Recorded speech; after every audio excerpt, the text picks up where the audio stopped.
Welcome to the Produce Moms Podcast, where we believe there is a produce mom in all of us.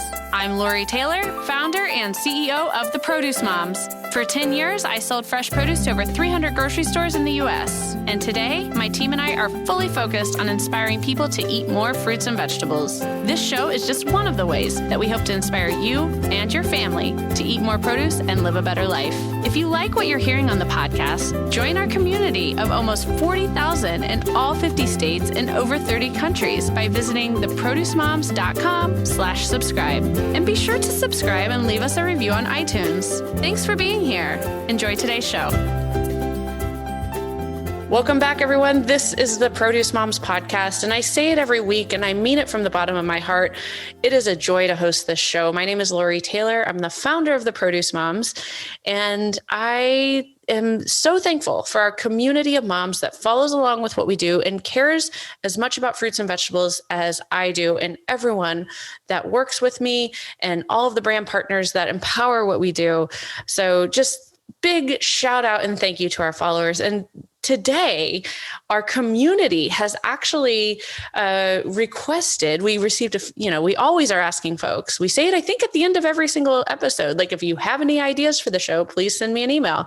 And today's episode is just that. We received quite a few consumer requests to hear more from the actual farmers, hear more from the growers, the folks that are actually cultivating and raising this food that we are bringing into our home. So we've teamed up with our brand partners at SweeTango, and we are going to spotlight and welcome to the show today a second generation grower, John Jacobson. He is with Pine Tree Apple Orchard.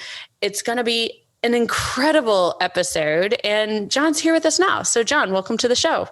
Oh, thank you very much for having me, and it's a joy to be here. Oh, well, thank you. And so, John, please introduce yourself. Tell folks where you farm, where you grow, and what all is happening at Pine Tree Apple Orchard. Well, for the listeners out there, we are located on the northeast side of the Twin City, Minneapolis-St. Paul metropolitan area. We're actually probably about 10 miles from Wisconsin. The original orchard that we operate right now was originally planted in 1904 by a gentleman, wow, St. Paul postmaster. And my father actually purchased it in 1958.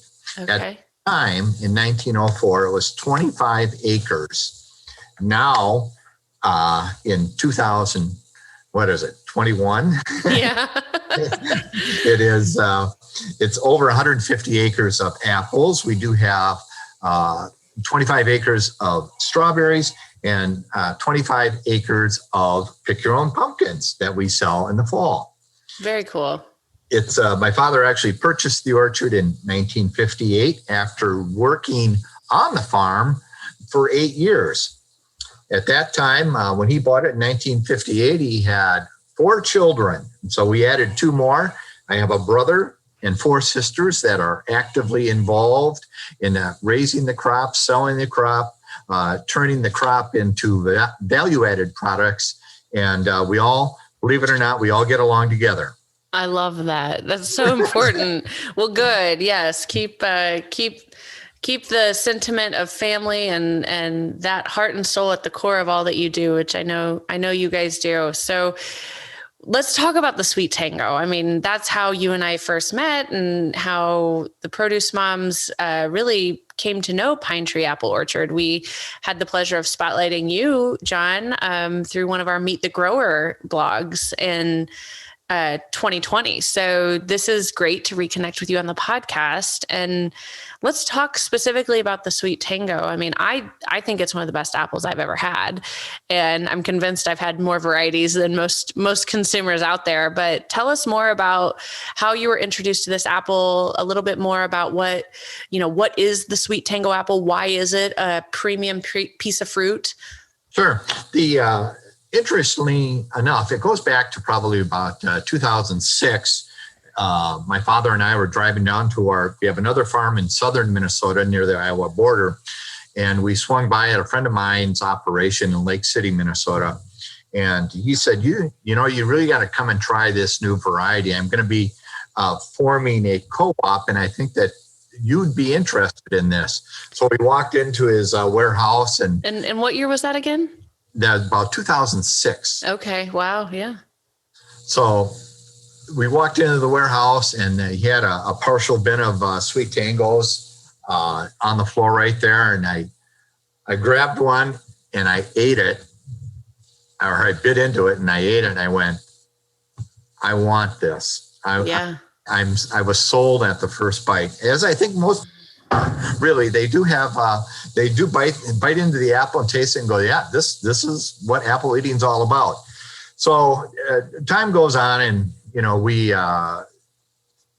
joined the co-op, NBT. We're a partner in that. We get the apple trees in the ground, and it's a combination of two Minnesota varieties called Honeycrisp and Zest Star, and really took probably the most qualities out of both those apples, combined them, and you get a real nice red sweet apple, excellent texture, great flavor, and it's been a real home run, if you will, that this apple was developed and is being marketed across the United States. So we're very happy to be involved with the group that raises it, and we're very happy to be able to offer it to the people in the Twin City area. Yeah. And so, John, when you mentioned co-op, let's explain that a little bit to folks. So it's a co-op or cooperative effort amongst a lot of different family farms, a lot of operations similar to Pine Tree Apple Orchard, but they're all over the United States, or, help folks understand. Well, it's the theory behind what is going on with NBT Co-op is that you take some select farm from regions across the United States, the West, Midwest, and East, and you have a certain growing region that this apple will do very, very well in, and that's kind of on the northern tier of states.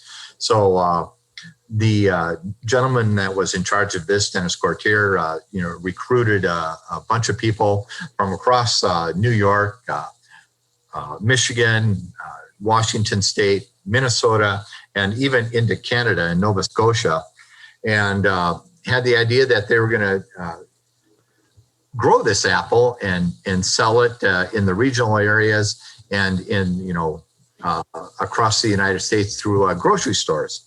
So we kind of fit into the market that we're direct farm marketers. So when we raise a SweeTango, we sell it right out our front door. Mm-hmm. And this is where I think that we do our best for the brand to promote the apple, to get into people's hands where they can come out and sample it and try it, and then fall in love with it and buy it.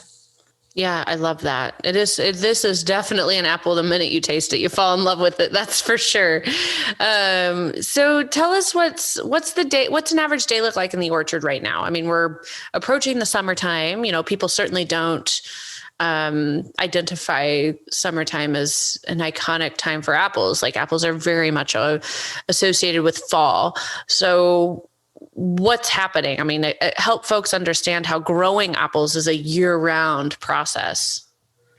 I actually do get that question asked a lot, even of close friends. Like, well, what are you doing right now? You're probably just it's off season. Yeah, you just in Florida at the beach.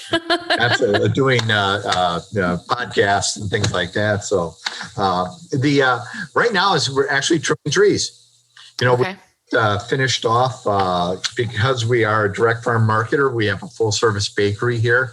We make probably a dozen different types of apple pies, apple donuts, apple cider, and we've really just finished up the processing season. So we do a lot of processing right now that we will freeze until next fall and bring it out when our busy season starts after Labor Day. So with processing, is that like you prepare these pastries and stuff and then you freeze them, or do you mean like, yes. Okay, got it. So everything's like we make apple pies. We have a puff pastry product called that we process all the filling right now, so that when the fall they just unthaw it, put it in the steam cooker and warm it up, and then put it in the puff pastry, and away we go. So there's a lot of things that we can do with the crop that we just had that will ensure us to make our lives a little bit more easier going forward next fall. Right. No, that's good. So yeah, by no means are you taking time off. Like, it's the ultimate 24/7 job for sure. Year-round effort to bring our favorite fruits to us and all these other wonderful delights that you have at the farm. So what, in addition to these great pastries that you were describing, and the rich history with your father purchasing the farm, and that great moment in the early 2000s when you joined the co-op, tell us a little bit more about how you would define the pine tree apple orchard culture. Like, what really stands out when you think about your family farm? Well, it's been evolution. We've certainly defined who we are. And first and foremost, we've defined that we are growers of great high quality fruit. So we start with that. And then we try and choose varieties that are, unique and different, and have an appeal that we think will go to the market that we serve, which is the Twin City area. And believe me, the apple eaters in the Twin City area are very defined in what they like and what they don't like. And so the University of Minnesota kind of comes in with their fruit breeding program, and we have close ties with them, so that we do a lot of testing for their varieties out here on farm, numbered selections, and then they'll ask us, well, what do you think of this? And we'll say, well, this is going to be good. This will be a home run. Or we'll say, this one you don't need to do anything with. It's not really going to go anywhere. So we've defined who we are. Great quality, good apples, good bakery products. And I think that people have kind of bought into that. We don't do, we do have music and stuff on the weekends, but we're a place that people can come out and lounge around, get some apples, sit on a picnic table, look out over Pine Tree Lake, and just enjoy the day. Yeah, it sounds wonderful. So when you're farming, like, how do you decide, going back to that moment when you took that first bite of the SweeTango and you're like, I want these, how does a grower decide what varieties are worth investing in? Because I don't think people quite understand. I want to kind of use this as an opportunity to educate our listeners on the risk and the investment that farmers have to make on the front end, how long it takes for you to get your return back on your investment for planting those SweeTango trees in your orchard. So describe a little bit about that. Like, how do you make your decisions knowing, like, this apple's going to sell? Like, what's the thought process there? It's because the category is crowded. I mean, I don't need to tell an apple grower that. For SweeTango, it's kind of an interesting process, because I got to taste the apple with my father, and then I did get some, half a dozen or a dozen apples, and I brought them back with me, and we showed them. Had everybody in the family, all 8 of us took a bite out of them, and I said, I think this is going to be a great apple for our portfolio of apples that we sell, because it's going to come in right before Honeycrisp season. And there really weren't a lot of apples with the same type of taste and texture that around Labor Day is when the SweeTango comes in for us. And I said, this is going to be a very, very good fit for us. It's got the texture, the juiciness, the flavor that we're looking for. It's a fully colored red apple, and being a direct marketer, we do have some leeway with the public that we can talk to them face to face about the apple. We can a slice of the apple and say, this is really something I think that you will like.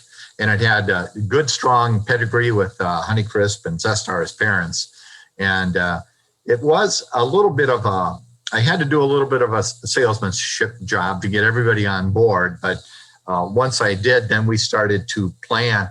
And I think we planted our first tree in probably '07 or '08. And we planted over 10,000 trees. And it took us the investment that we made at that particular point in time, because we were transitioning into a higher density, planting more apple trees per acre than what we had done before.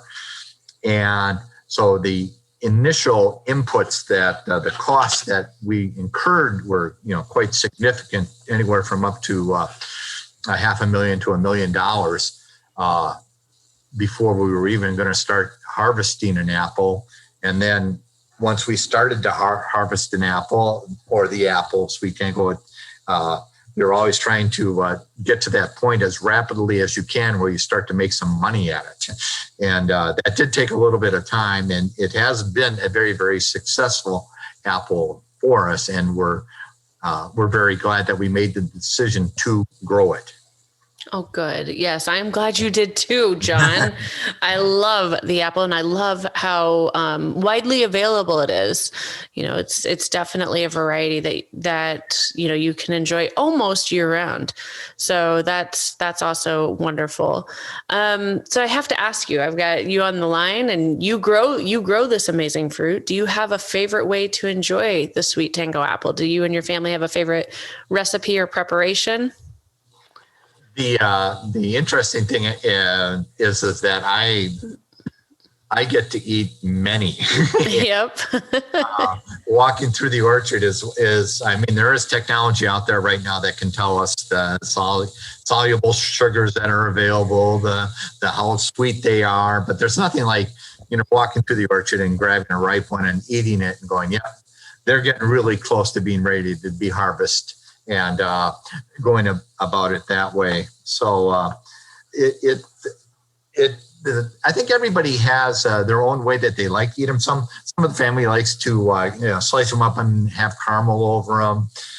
Every now and then we'll find some and we'll make a pie out of them, which is quite delicious. Right. But more often than not, I think everybody enjoys just the fresh eating of them, because it's just got this great that texture. And the combination of sweetness and tartness really make it very, very special. That's right. Ideally, right off the tree there in your orchard, right? Well, and I tell you what is, there are certain things that we do to make sure that we have the best quality. But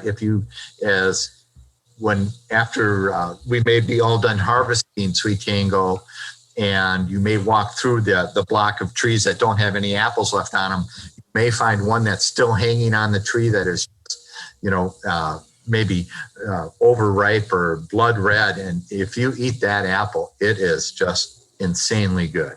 Mm-hmm. One of my favorite things to do. Okay, well, if I ever get up to the Pine Tree Apple Orchard in Minnesota, which I hope I do, I'm gonna challenge you to find one of those for me, because it sounds amazing. Oh, they are. And I will. All right. Well, thank you. Well, and with that, John, it's time for our closing remarks. And, the tradition on the Produce Moms podcast is our guest actually gets the final goodbye and any closing remarks that you might have. But I just want to say thank you. I want to say thank you to everyone at Pine Tree Apple Orchard, the entire Jacobson family, every grower in the co-op, and certainly everyone at SweeTango for making this episode possible. But gosh, it's just been a joy hearing your farming story. And I know that your father's proud of this moment. He has to be. So with that, John, final words, last goodbye. Well, I would like to say that thank you very much for asking me to be on the podcast. It's been a pleasure. I enjoy, as you can tell, talking about apples and talking about pine tree. And I'm working very hard within the organization to make sure, or the NBT co-op, to make sure that we try and get the SweeTango apples into more direct farm marketers across the Midwest and the East Coast, so that people should be able to find them hopefully at direct marketers and in grocery stores. So hopefully we'll be able to expand the areas or the stores that you'll be able to find this great apple.